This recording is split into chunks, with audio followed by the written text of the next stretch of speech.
Good morning everyone, welcome back to my channel to a new blog. আজকে সকালবেলা ব্রেকফাস্টে বানাচ্ছি একটা সবজি আর তার সাথে রুটি। তো এই দেখো, তো চলো রুটি সবজিটা বানিয়ে ফেলি ব্রেকফাস্টের জন্য। এদিকে কিন্তু কমপ্লিট হয়ে গিয়েছে রুটি আর সবজি। আর আজকে রয়েছে আমার বাড়িতে আমার জেঠিদের দোকানে পুজো রয়েছে, বাড়িতে পুজো রয়েছে, তো ওখানেই যাব। তো সকালে ব্রেকফাস্টটা আগে করে নিলাম, এখন চলে যাব বাড়িতে। তো চলো স্নান টান করে বাড়িতে চলে যাই। তো এই দেখো বাড়িতে চলে এসেছি, আর পুজো কিন্তু হয়ে গিয়েছে। আর যেহেতু নারায়ণ পুজো হয়েছে সেই জন্য কিন্তু সিন্নিটাও রয়েছে, এদিকে ফল প্রসাদও রয়েছে। ঠিক আছে, তো সিন্নি খেতে কিন্তু বেশ ভালো লাগে, মানে খুব একটা বেশি খাই না, তবে বেশ ভালোই লাগে। আর সাথে কিন্তু এদিকে খিচুড়ি সবজি এগুলোও হয়ে গিয়েছে। ঠিক আছে, দোকানেও পুজো ছিল আর হচ্ছে বাড়িতেও পুজো হয়েছে, নারায়ণ পুজো। কিন্তু আমার আসতে একটু দেরি হয়ে গিয়েছে জন্য পুজোগুলো আর ভিডিও করতে পারিনি, আর আমি নিজেও দেখতে পারিনি। তো এখানে দেখো সবজি খিচুড়ি সব কিন্তু রেডি। তো চলো তোমাদেরকে সবটা দেখাচ্ছি। আর এখানে রয়েছে ফল প্রসাদ সিন্নি। আর আজকে বিকেলের দিকে এত হাওয়া ছিল, এই ভিডিওটা সুরজিৎ করেছিল, ভীষণ হাওয়া চলেছিল, মানে ভীষণ, যদিও বৃষ্টি নামেনি তবে হাওয়া চলছিল ভীষণভাবে। দেখে হয়তো বুঝতেই পারছো এই যে কতটা হাওয়া চলছিল। তবে গরম কিন্তু খুব একটা যে কম হয়েছে সেটা কিন্তু না, তবে হ্যাঁ অনেকটাই কম, যেহেতু হাওয়া চলছিল সেজন্য কিন্তু অনেকটাই কম গরম ছিল। তবে হাওয়াটা বেশ ভালো লাগছিল। আর আমি কিন্তু এই টাইমে আমাদের ওই বাড়িতেই ছিলাম, তো রাত্রেবেলা চলেও এসেছি। যাই হোক না কেন, এটা হচ্ছে নেক্সট দিনের ব্লগ। আর দেখো আজকে সকালবেলা এখানে আমি ডালিয়া বানিয়েছি, পটল ভাজা, বেগুন ভাজা, আর সাথে কিন্তু কালকের মাছের ঝোল ছিল, সেটার থেকে মাছগুলো নিয়েছি খালি। ঠিক আছে, তো চলো এগুলো দিয়ে সকালের ব্রেকফাস্টটা করে নিই, তারপরে দেখাচ্ছি দুপুরের মেনুতে আজকে কী রয়েছে। তো আজকে কিন্তু দুপুরের মেনুতে আমাদের করেছিল, আমার শাশুড়ি মা করেছে পোলাও, আর আমি করেছি দেশি মুরগির মাংস। ঠিক আছে, মাংসটা আমি রান্না করেছি আর পোলাওটা করেছে আমার শাশুড়ি মা। তো মাংস দিয়ে কিন্তু পোলাও খেতে বেশ ভালো লাগে। এর আগের দিন আমরা পোলাও খেয়েছিলাম, তবে সেটা পনির দিয়ে খেয়েছিলাম, সেদিন থেকে ইচ্ছে করছিল যে মাংস দিয়ে একদিন খাবো। তো সেজন্যই কিন্তু আজকে মাংস দিয়ে পোলাওটা হয়েছে। তো চলো খাওয়া দাওয়া করে নিই। আর এটা হচ্ছে নেক্সট দিন সকালের ব্লগ। আজকে দেখো সকাল সকাল সুরজিৎ মাছ বাজার নিয়ে এসেছে, সাথে কিন্তু সবজি বাজারও নিয়ে এসেছে। এই যে মাছ প্লাস হচ্ছে গিয়ে সবজি। তো কি মাছ এনেছে সেটা তোমাদেরকে পরে দেখাচ্ছি। আর এখানে ওই সব রকমের টুকিটাকি সবজি ছিল, যেরকম মিষ্টি কুমড়ো, সজনে, ঝিঙা, এগুলোই। আর আমি এদিকে দেখো ডালিয়া বসিয়ে দিয়েছি, ডিম সেদ্ধ বসিয়ে দিয়েছি, সব সবজি দিয়ে ডালিয়া। আর সাথে কিন্তু এখানে পটল ভাজা করব, এটার মধ্যে সব কিছুই রয়েছে।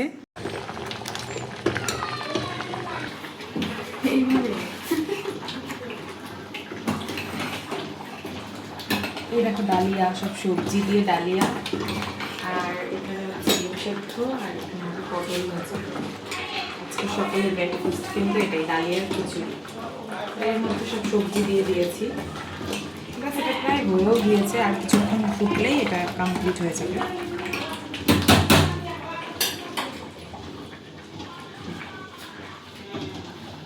আর দেখো আজকে কিন্তু এনেছে কাতলা মাছ, তো এই যে, আর মাছের তেলও এনেছে। আর আমি ভাবছি যে আজকে কাতলা মাছটা দিয়ে কাতলা ভাপা করা যাক, কারণ বাড়িতে বানিয়ে সেরকমভাবে কাতলা ভাপাটা খাওয়া হয়নি।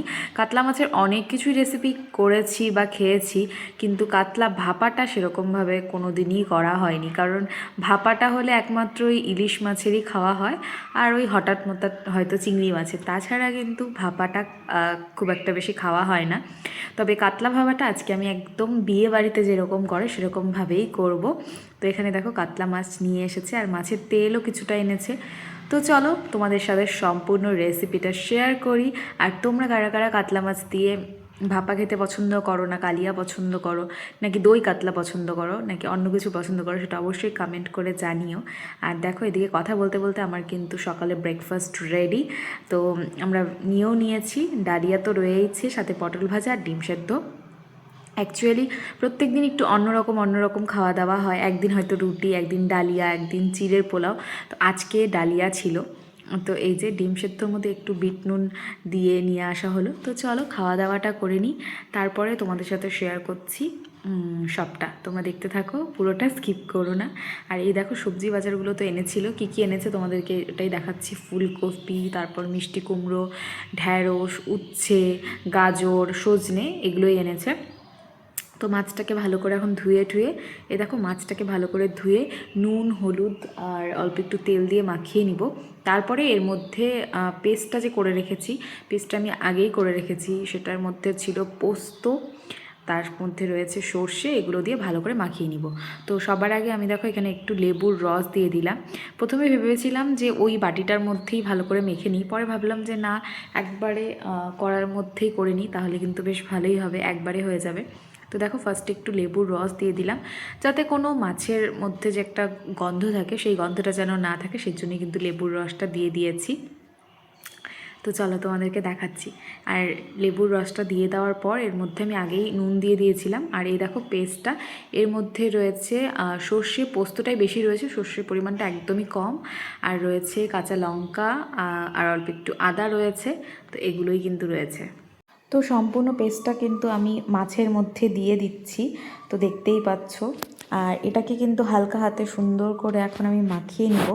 আর এর মধ্যে বাকি থাকলো সর্ষের তেলটা, যেটা একদম সমস্তটা মাখানোর পরে, মাছের গায়ে সমস্ত মশলাটা মাখানোর পরে উপর থেকে কিন্তু আমি তেলটাও ছড়িয়ে দিব। আর তেলটা একটু পরিমাণে বেশিই লাগবে, যেহেতু ভাপার মধ্যে কিন্তু সর্ষের তেলটা একটু পরিমাণে বেশি লাগে, তো ওটাই দিব। আর চলো তোমাদেরকে দেখাচ্ছি। তো সুন্দর করে আগে ভালো করে মাখিয়ে নিই।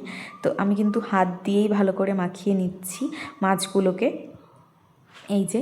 আর হচ্ছে মাছটা আমি 6 পিস করছি, কারণ আমরা যেহেতু 3 জন, সেজন্যই 6 পিস করছি। তো সেই হিসাবে আমি মশলাটা করেছি, মশলাটা একদমই ঠিকঠাকই করেছি। তো সুন্দর করে ভালো করে আগে মাছটাকে মশলার সাথে মাখিয়ে নিচ্ছি। আর ভাপা রেসিপি, যে কোনো মাছেরই ভাপা রেসিপি করা কিন্তু ভীষণ ইজি আমার মনে হয়, কারণ সুন্দর করে একটু মশলা মাখিয়ে নিলেই কিন্তু মানে বসিয়ে দিলেই কিন্তু হয়ে যায়। অত ভাজির মানে মাছটাকে ভাজা করা, তারপরে আবার ঝোলের জন্য সব কিছু প্রিপারেশন করা, অত কিছু দরকার হয় না। তো বেশ আমার মনে হয় যেটা ভালো। আর যেহেতু এটা পোস্ত দিয়ে করছি আমি, মানে ভাপাই, তো সেই কারণে হলুদের গুঁড়োটা আমি জাস্ট অল্প একটু দিয়ে দিলাম, কালারের জন্য না, একটু জাস্ট দেখতে যাতে একটু ভালো লাগে সেজন্যই। আর এখানে দেখো উপর থেকে সর্ষের তেল দিয়ে দিলাম, আর কয়েকটা কাঁচা লঙ্কা, চেরা কাঁচা লঙ্কাও দিয়ে দিব। তো সবটাই চলো তোমাদেরকে দেখাচ্ছি। আর তোমরা কাতলা মাছ কিভাবে খেতে পছন্দ করো সেটা আমাকে অবশ্যই কমেন্ট করে জানিও, ঠিক আছে? তো কাতলা মাছ না, সত্যি কথা বলতে গেলে একটু ভালোভাবে না রান্না করলে আমার খুব একটা বেশি ভালো লাগে না। কারণ আমার না কাতলা মাছটা ভাজাই বেশি ভালো লাগে। সব মাছ তো ভাজা খাওয়া যায় না, তবে কিছু কিছু মাছ আছে যেটা ভাজা খেতে বেশি ভালো লাগে, যেরকম রুই মাছ, কাতলা মাছ, এগুলো কিন্তু ভাজা হলেই বেশি যেন ভালো হয়। আর আমার সত্যি কথা মাছ ভাজাই ভালো লাগে, সেজন্য দুটো মাছ রেখেও দিয়েছি, গরম গরম যখন দুপুরবেলা ভাত খাবো তখন দুটো মাছ ফ্রাইও করে নিব। তো চলো সুন্দর করে এটাকে মাখিয়ে নিয়েছি। এখন এর মধ্যে ওই যে বললাম অল্প একটু জাস্ট জলও দিয়ে দিয়েছি, আর একটু জাস্ট জল দিয়ে দিব, ব্যাস, তাহলেই কিন্তু এটা হয়ে যাবে, যাতে নিচে না লেগে যায়। আর বেশি শুকনোও করব না, তো মিডিয়াম থাকবে আর কি, যেরকম আমি এখন করছি এরকম টাইপেরই করব। তো এর জন্য জন্য এর মধ্যে আরেকটু জল আমি দিয়ে দিলাম। জলটা দেওয়ার পরে আমার গিয়ে মনে হচ্ছিল যে একটু বেশি হয়ে গিয়েছে, আর একটু কম দিলেই হয়তো ভালো হতো, তবে কোনো ব্যাপার না। আর দেখো এটার মধ্যে আমি একটু চেরা কাঁচা লঙ্কাও দিয়ে দিলাম, 3-4টে, কারণ চেরা কাঁচা লঙ্কাগুলো না দিলে কিন্তু সুন্দর একটা ফ্লেভার আসবে না। আর আমি যে মশলার পেস্টটা করেছিলাম তার মধ্যেও কিন্তু আমি কাঁচা লঙ্কাই দিয়েছি, কারণ এই জিনিসটার মধ্যে কাঁচা লঙ্কা না দিলে কিন্তু ভালো হয় না। আর জাস্ট অল্প একটুখানি আমি চিনি দিয়ে দিলাম, জাস্ট একটুখানি, অল্প একটু চিনি দিয়ে দিলাম, জাস্ট খালি টেস্টটা যাতে ব্যালেন্স হয় সেই জন্যই। তো এখন আমি দেখো এখানে জলটা বসিয়ে দিয়েছি, আর জলটা হালকা একটু গরমও হয়ে গিয়েছে। তো এখন আমি কড়াইটা বসিয়ে দিব। তো এই যে সুন্দর করে বসিয়ে দিয়েছিলাম। আর এটা কিন্তু আমি মাঝখানে একটু খুলে দেখছিলাম যে কতটা কি হয়েছে। তো এই দেখো সুন্দর কিন্তু করে মাছটা ভাপা হচ্ছে আস্তে আস্তে, আরও কিছুক্ষণ আমি রেখে দিব, তারপরে নামিয়ে নিব। আর আজকে দেখো আমাদের রেসিপিতে ছিল ভাত, মাছের তেল ভাজা পেঁয়াজ দিয়ে, এটা আমার শাশুড়ি মাই করেছে মাছের তেলটা, আর মাছ ভাজা করে নিলাম আমি। আর এখানে হচ্ছে মাছের ভাপা তো রয়েছে, এই যে লাস্ট কিন্তু এরকম লাগছিল দেখতে। আর আজকে খাওয়া দাওয়া করে তারপর রেস্ট করে গিয়েছিলাম বাড়িতে, ওই বাড়িতে। আর এই দেখো ছোট্ট, ঠিক আছে, ছোট্ট হচ্ছে কথা বলছিল আর কি, আর বাবার সাথে ঘুরছিল। আর এদিকে হচ্ছে রাত্রের জন্য হবে পনির। আর চলো আজকে ব্লগটাকে এখানে এন্ড করছি। ভালো লাগলে অবশ্যই লাইক করো, কমেন্ট করো, শেয়ার করো, আর অবশ্যই চ্যানেলটাকে সাবস্ক্রাইব করে দিও। তো চলো আজকের জন্য এইটুকুই, দেখা হচ্ছে নেক্সট ব্লগে, টাটা।